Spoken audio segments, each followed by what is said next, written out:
اعوذ باللہ من الشیطان الرجیم بسم اللہ الرحمن الرحیم السلام علیکم یا علی علیہ السلام مدد۔ ناظرین و سامعین، میں آپ تمام مومنین و مومنات کی خدمت میں ایک حدیث پیش کرتا ہوں۔ نام لال ولایت حضرت امام محمد تقی علیہ السلام سے روایت ہے کہ ایک دن حضرت امیر المؤمنین حضرت امام علی ابن ابی طالب علیہ السلام مسجد الحرام میں تشریف لائے۔ ان کے ساتھ حضرت امام حسن المجتبی علیہ السلام بھی تھے۔ انہوں نے حضرت سلیمان فارسی کے بازو کی ٹیک لی ہوئی تھی۔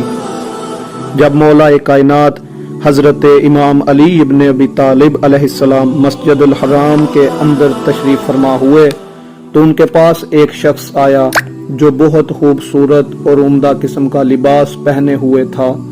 اس نے مولا کائنات امیر المؤمنین حضرت امام علی ابن ابی طالب علیہ السلام کو سلام کیا۔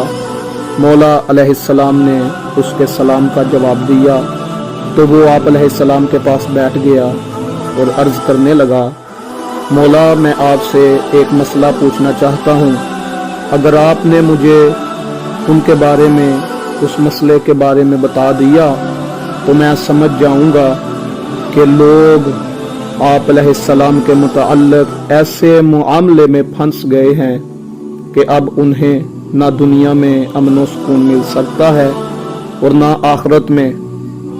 بصورت دیگر یعنی اگر آپ میرے سوالات کا جواب نہ دے پائے، بصورت دیگر اگر آپ میرے سوال کا جواب نہ دے پائے تو سمجھ جاؤں گا کہ آپ اور وہ باہم برابر ہیں اور آپ میں اور ان میں کوئی فرق نہیں۔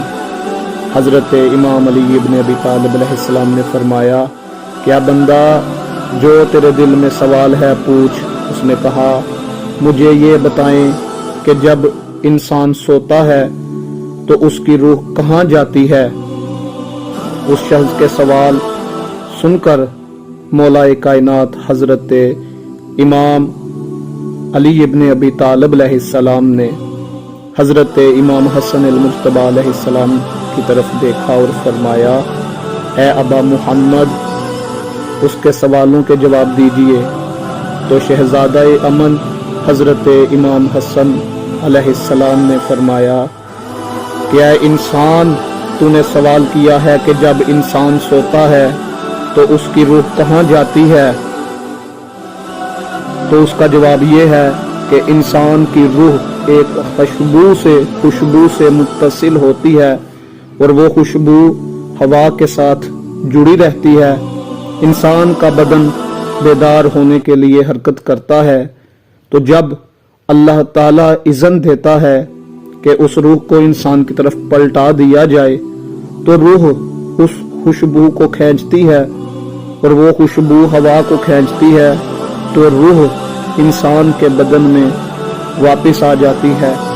اور جب اللہ تعالیٰ اس روح کو آدمی کے بدن میں پلٹانے کا حکم نہیں دیتا تو ہوا اس خوشبو کو اپنی طرف کھینچتی ہے اور خوشبو روح کو کھینچتی ہے تو وہ آدمی کے بدن کی طرف نہیں پلٹتی۔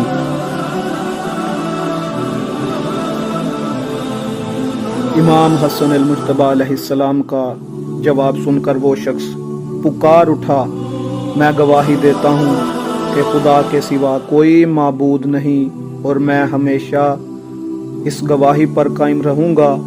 اس کے بعد میں گواہی دیتا ہوں کہ حضرت محمد مصطفیٰ صلی اللہ علیہ وآلہ وسلم اللہ کے رسول ہیں۔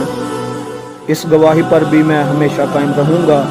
پھر اس نے مولا امام علی ابن ابی طالب علیہ السلام کی طرف اشارہ کیا اور کہا، میں شہادت دیتا ہوں کہ آپ علیہ السلام رسول اللہ صلی اللہ علیہ وآلہ وسلم کے وصی اور ان کی حجت کو قائم کرنے والے ہیں اور میں اس گواہی پر بھی قائم رہوں گا۔ پھر اس نے امام حسن علیہ السلام کی طرف دیکھا اور کہا، میں گواہی دیتا ہوں کہ آپ امیر المؤمنین حضرت امام علی ابن ابی طالب علیہ السلام کے وصی اور ان کی حجت کو قائم کرنے والے ہیں۔ اس کے بعد میں شہادت دیتا ہوں کہ امام حسین علیہ السلام آپ کے بعد اپنے بابا کے وصی اور ان کی حجت کو قائم کرنے والے ہیں۔ پھر میں گواہی دیتا ہوں کہ امام حسین علیہ السلام کے بعد حضرت امام علی زین العابدین علیہ السلام امام حسین علیہ السلام کے امر کو قائم کرنے والے ہیں۔ پھر میں گواہی دیتا ہوں کہ امام محمد باقر علیہ السلام اپنے بابا حضرت امام علی زین العابدین علیہ السلام کے امر کو قائم کرنے والے ہیں۔